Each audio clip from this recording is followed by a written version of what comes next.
ᱛᱟᱭᱮᱫ ᱨᱮᱦᱚᱸ ᱱᱩᱠᱩ ᱵᱟᱠᱚ ᱵᱤᱨᱤᱫ ᱫᱟᱲᱮᱭᱟᱜ ᱠᱟᱱᱟ ᱢᱟᱱᱮ ᱜᱩᱞᱟᱢ ᱟᱠᱟᱱ ᱜᱮᱭᱟ ᱠᱚ। ᱟᱨ ᱱᱚᱣᱟ ᱜᱩᱞᱟᱢᱜᱤᱨᱤ ᱠᱷᱚᱡ ᱩᱰᱩᱠᱚᱜ ᱞᱟᱹᱜᱤᱫ ᱫᱚ ᱪᱮᱫ ᱛᱮᱧ ᱜᱩᱞᱟᱢᱮᱱᱟ, ᱪᱮᱫᱟᱜ ᱤᱧ ᱜᱩᱞᱟᱢᱮᱱᱟ, ᱪᱮᱫ ᱞᱮᱠᱟᱨᱤᱧ ᱜᱩᱞᱟᱢᱮᱱᱟ, ᱚᱱᱟ ᱵᱟᱭ ᱵᱩᱡᱷᱟᱹᱣ ᱫᱟᱲᱮᱭᱟᱜ ᱦᱟᱹᱵᱤᱡ ᱫᱚ ᱩᱱᱤᱭᱟᱜ ᱢᱮᱫ ᱛᱤ ᱡᱟᱸᱜᱟ ᱞᱩᱛᱩᱨ ᱪᱮᱫ ᱦᱚᱸ ᱵᱟᱭ ᱠᱟᱹᱢᱤᱭᱟ। ᱮᱸᱰᱮᱠᱷᱟᱱ ᱱᱚᱣᱟᱨᱮ ᱟᱵᱚ ᱱᱤᱛ ᱡᱟᱦᱟᱸ ᱱᱟᱣᱟ ᱠᱟᱛᱷᱟ ᱵᱚ ᱵᱤᱪᱟᱹᱨᱮᱫ ᱠᱟᱱᱟ, ᱱᱚᱣᱟ ᱥᱩᱫᱷᱟᱹᱨ ᱫᱚ ᱮᱠᱟᱞ ᱞᱟᱹᱠᱛᱤ ᱜᱮᱭᱟ। ᱥᱩᱫᱷᱟᱹᱨ ᱵᱮᱜᱚᱨ ᱥᱟᱹᱨᱤᱜᱮ ᱜᱚᱡ ᱫᱟᱨᱮ ᱠᱟᱱ ᱜᱮᱭᱟ। ᱱᱚᱣᱟ ᱜᱚᱡ ᱫᱟᱨᱮ ᱵᱟᱫ ᱠᱟᱛᱮᱫ ᱱᱤᱛᱚᱜ ᱡᱤᱣᱤᱫ ᱫᱟᱨᱮ ᱟᱵᱚ ᱨᱚᱦᱚᱭ ᱛᱮᱜᱮ ᱦᱩᱭᱩᱜᱼᱟ। ᱡᱩᱫᱤ ᱡᱤᱣᱤᱫ ᱫᱟᱨᱮ ᱵᱟᱵᱚ ᱨᱚᱦᱚᱭ ᱫᱟᱲᱮᱭᱟᱜᱼᱟ, ᱮᱸᱰᱮᱠᱷᱟन आदिवासी संताल समाज दो गुजुग गया और बो चबाग गया। नोआ दो एकदम पुष्टव गया। ओनाते आबुआ जहां मिट्टेन कथा अडी तपिस नितो चर्चा रे हिजुग कना इन्या उयहरते जे सेंगेल रिया अर्थ दो अडी गाने बुझेग कना। सेंगेल बेगर बाम जीवित दाड़ियाआ, हड़मो रे सेंगेल पेरेज अकन। ओनाते सेंगेल समाज बेनाव रकाब, सेंगेल मंझी पारगाना शासन व्यवस्था बेनाव रकाब, नोआ अडी लक्ति गिया। नोआ गी सुधर रिया मारांग अर्थो कन। भारत दिसम को जहां लेका आजादेन रिया कथाय लई किया गोंके, सरीगे आदिवासी दो बो हिड़िंग उतर केआ आर नुई मंझी पारगाना शासन व्यवस्था समाज दो हिड़िंग केआ।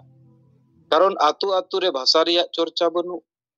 धर्म रिया चर्चा बनु, जाति रिया चर्चा बनु, आर ओलोग पढ़ा कुड़ी गिद्रा कोड़ा गिद्रा को रोजगार रिया चर्चा बनु। अदो ओना बनु माने दो सेता सुकुरी सीम पुसी बराग गिया। एंडेखान मानवा बेनाव को लगित नितो मंझी पारगाना शासन व्यवस्था सुधर अडी लक्ति गिया। सुधर दाड़िया एनांग बो आबो बो जितकरोआ, नोआ सरी कथा कना। दोसर कथा दो जहां नितो जेमेम सरकार से झारखंड रिया व्यवस्था रे जहां मोटरसाइकिल एम रिया कथाय मेन किया गोंके नितो, ओनारे आबो से खय विरोध सदरो एकदम लक्ति गिया। कारण नोआते सरिया गे नितो इलेक्शन मा सेटेर कना आर नोआ दो उनकुआ उद्देश्य वोट हताव रिया कान गिया। तार माने डायरेक्ट गे आदिवासी संताल समाज को गज दो मंझी पारगाना शासन व्यवस्था रे मेना को बुल मुरुक मताल मंझी को उत्साह एमाव को होड़ गज को पे डन बेनाव को पे मान चेका को पे आर ओना लगित सिरपा एमा पे कना। एंडेखान बेस जगह रे बड़िया गे नुई मा स्थापित कना। अदो नोआ बड़िया दालप लगित आबो से को नोआ एकदम लक्ति गिया। हे जुदी जनतांत्रिक रूप ते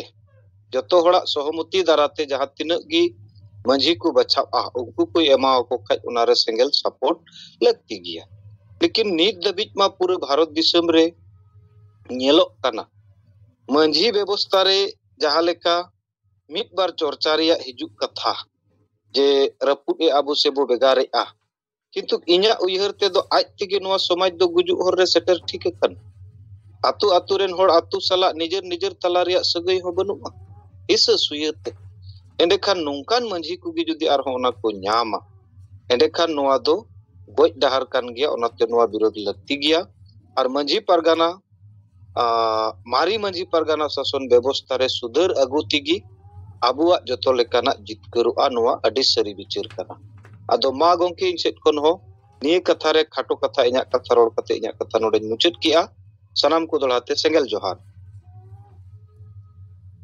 तहन गोंके अडी अडी सरहाव आबो तलारे आया बिचारे समांग किया। मा उनका के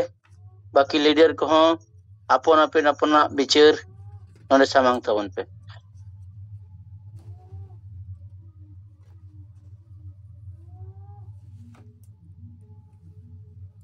तमाम को जोहार। अलिंग बेंगल जोहार हुगली जिला Dhanekuli block family tribal association regional head नॉय सोहन हो गोंके तलाते हो से साहेब जहां तक है रोड तक के गया है जे आदिवासी समाज ना व्यवस्था गे अबो समाजे गो ना पूरा कमी कना है नोआ दो सही कथा कान गया। कारण लगातार अबो चितान निना नहाचार हुई कान रेहो समाज दो जपी का दिया। ओय बार दिन लहाना घटना मालदा जिला ना जहां मेटेन कुड़ी गिद्रा नाबालक उनी चितान शारीरिक निर्यातन हुई कना और धीरे तक चितलाव कते को गए कदे माने अति मनमांतिक घटना लई गानो मेनखान ओना इदी कते मांग मीडिया से मीडिया तालाले मिटन चर्चा हो बाय रकाब लेना है जे निन निसंसो मिटन हत्या हुईना नोआ मिटन जस्टिस न्यामाय नुई गिद्रा नोआ न्याय न्यामाय अद नोआ न्याय न्याम लगी ओकोय माने ओना समांगाय समाज के से समांगाय अद समाज रे मेन आयुरियो हिसाब से जदी को लेया जे मझी को अदो जहां अतुरे घटना घटाव कना अबो आदिवासी सेंगल अभियान कुरुमुटु ते थाना रे मिटन डेपुटेशन लिका से धरना प्रदर्शन लिका हुई काम गया अबो पार्टी से खन बाकी मिटन संगठन हो दिन बस पे दिन हुईन रहो उनका ना बांग नेल जामना अदो इया मेन दो ओना धारे पासे जहां तिना अतो मेना जदि उनको अतो रेन होर गे नुआ कथा को समान किया से विरोध किया को से को रोल किया तोबे जैसे मिटन मीडिया और समान किया ओना जिनिस मेनका नुआ निनो निसंसता मिटे घटना घटावना नुआ तो माने एग्जांपल हिसाब एम केदा से इन रोडिदा जे नोंका ना मिटन घटना घटाव कना ओना कारण ते अब समाज इन दो हंसा भाषा जति धर्म ना तो दूर की बात मने नुको छे मिटे जीवी चलाओ ना मिटन मजिया तो नैतिक दायित्व मिना मिटे आतोरे गुनी जोन बाबा जोन हिसाब से तो दायित्व रे मिना है आदो तले ओना आतोरे से ओना धारे पासे जहां से ना आतो मिना नोआ जदी को रोल किया से पूरा राजनीतिक माने हर को हुलुस किया तेन संदेश कलीन ना जहां घटना को घटाव कना अडी मारंग मारंग लठू मिटन मीडिया को दिनों को दुईदा जे नाचार होई कना कुरी चिता नुका संदेश खली मनते मिटन जिला मिना ब्लॉक मिना नॉर्थ 24 साउथ 24 परगना और वेस्ट बेंगल मेनका निना मिटन निसंस मालदारे घटना घटाना उना चितान किंतु उन फोकस बाय ᱧᱟᱢᱟ तार माने नोटे बुझो हुआ जे जहां जिनिस के हाईलाइट ओना तो समाज तलाते के हाईलाइट आ समाज रेन होल उना जदी बाको लेया तले बुझ समाज कान गया अब दो मिटे होल को गो एक दिया तितलाव कते मिटे ना बोलो गिद्र माने एमनी तके जीवी रागा है और हॉर्मो लोलोआ नो आजम कते के जहाई के आदिवासी हुयु से जहाई के मनतन एंते रोहिन लेदा पहिलो तो आमा रोल लगती कना आमा दायित्व लगती कना तले नोडे हासा भाषा जति धरम ना आमा अब को बिचड़ीदा जे चिदा बको गोरो बन कना अब निय निसंस हत्या जहां होइना मिटे मर्डर होइना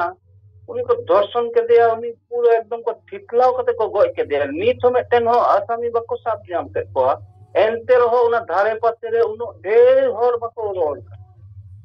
उना रोल का मा मीडिया रे बनेल किया एकमात्र सेंगल अभियान उन्हें मूवमेंट के किया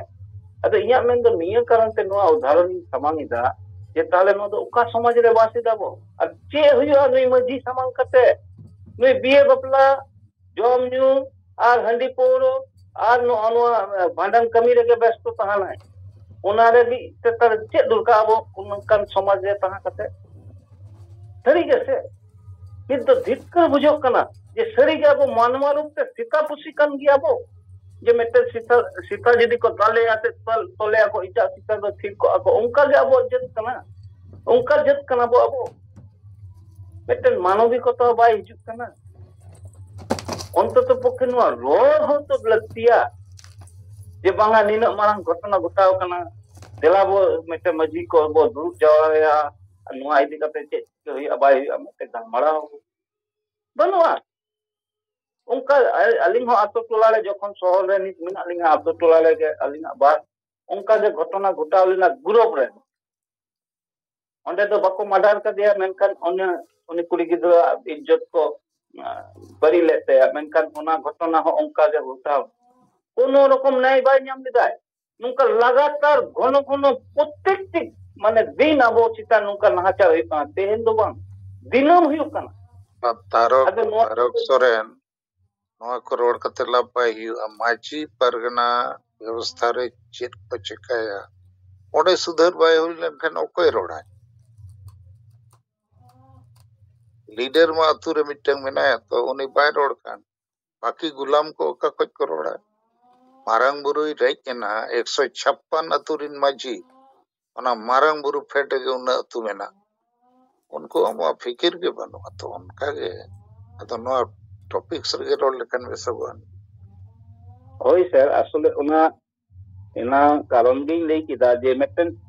मारंग घटना जहां घुटात कना दिसम जाकात उना चितान हो मजी थिर गया को मेनखान मेटन आया आत्मसोर रे हो जहां मारंग घटना लेका नेलक कना मेते नेल दो उना चितान हो बकरो उना बाय रोड ताले उनी तो गुलाम कना उनी गुलाम आज कारण ते अतु जग गुलाम ओलो पढ़ा होड़ गुलाम अब जेते गुलाम मेना अब नो गुलामी को आजादी बो लगती कन अदो गट्टी धरिन रोड जुटी जे जैसे भारत देशम गुलाम लेना आजादी चे फ्रीडम रे कथा महात्मा गांधी सुभाष चंद्र बोस जवाहरलाल नेहरू ते को विदेश रे पढ़ाव कते को अगु के मिटंग शब्दो गे फ्रीडम आजादी हम नारा है कि ना अंग्रेज भारत छोड़ो चला अंग्रेज भारत छोड़ो ते वियत को ठीक उनका गे अबो समाज रे आपे को सेंगेल रिन नेता कोठन बार बार नो कथे रिपीट है जे आबो जेते गुलाम कनबो नो माझी परगना व्यवस्था ते नो नोई कना ब्रिटिश अब लगिते तो अद नोई जदी बाबो हटाओ माने बाबो सुधरिया नोडे जनतंत्र और संविधान बाबो संभावा इनखान चेत हो बाय हुई दाड़िया से अब कमी रिया लाभ हो बाबो न्यामा आपे पे परिश्रम इन नोआ को नेल नेल ते नेतिन बुझो न्याम किया जब तक अतुरे जहां गुलामी और गुजु व्यवस्था मारे माझी परगना व्यवस्था बाय बदलोगा आबो बाबो आजाद होगा बाबो बांचा तो ओना क्वेश्चन चितान रे जहाना ठोस विचार को मेना कान ठीक किया बाकन कोई बात बांगा लेकिन नाते नाते ढेर बोगल मराव कान अब मल्ले समय चाबा यार तो यार थोड़ा रोड़ा नोआ चिता लेके अदो जेहेतु उनकान परिस्थिति पर मेटेन गे दाहाल दो अरिया विचार ते जहां तिना सेंगेल छेना अबो बो बिनाव रखा पका को नुंकु चितान तेगे नितो तो दायित्व आकार ते उनको माझी को बार बार नोआ चितान रोल तला ते उनको ओंडे कोन सहा करते अबोलेन जहां सेंगेल माझी नुंकु को समांग लगतिया नियो छड़ा उपाय दो बई नेलदा कारण नुंकु जेते दिन को तहाना ततो दिन नोआ जिनिस दो बाय बदला अदो एकमात्र आबो गे बो फाइट खान आबो गे दायित्व समाज हता हुआ नियो गे एकमात्र मते गहार हिसाब ते इन दो नेल जा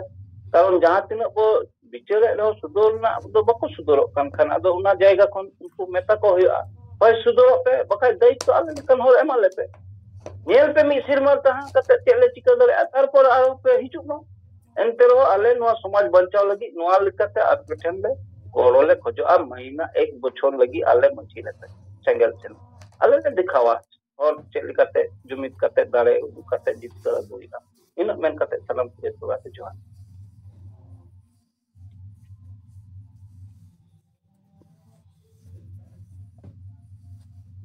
अच्छा तारो सोरेन जहां मुझे कथा दो क्या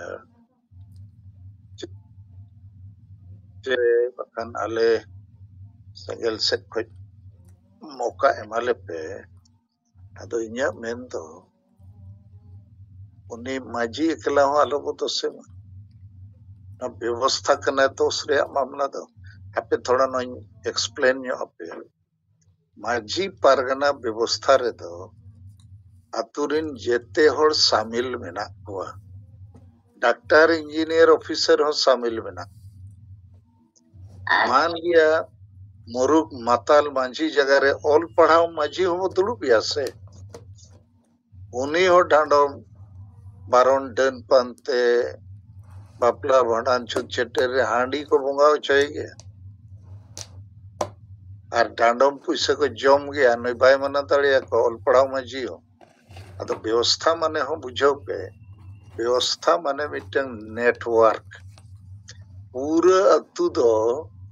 नोआ गुलामी और गुजु नेटवर्क रे कन्वर्ट करना अदो उन जो अब नित जुदी प्रोपागेंडा बो एहोबा गुलामी खोज आजादी लगी तलाबन जगवारो पे इन खन को ना ओका लेकान गुलामी नोय माझी परगना व्यवस्था और आपे ओल पढ़ा होड़ पे थिर कर जेतिया को रेज बन कर रहे बापे रोड़े कारण माझी पे बोतराय कना माने ना मारे व्यवस्था पे बोतरो कर अदो आले सेंगेल ले कमिया ओना को तो बांग मेन दरकार आपे आजादो सनायत पे अच्छे जे गुलाम के पे ताहेना अदो इन खान मैसेज उनको ठन सेटेरो आजादी पूरा पे अतुरी नोड़ता हुई बाखान 300 बापे जुमितो सुख दुख रे बापे गोपड़ो 300 पे सब सजती धर्म रोजगार भाई बंचा आ 300 समाज रे सुधर पाए हुई गोज पे को रेज पे को पोसड़ा पे को दाल पे लेकिन अतुरी नोड़ पे जुमित अकान का चिल्ली हो बाको पोसड़ा तड़े पे लेकिन जुमिदो लगिते दो एजेंडा हो लगती है समाज सुधर हो लगती है और व्यवस्था जहाँ गुजु व्यवस्था वो गो अका जुग जुग को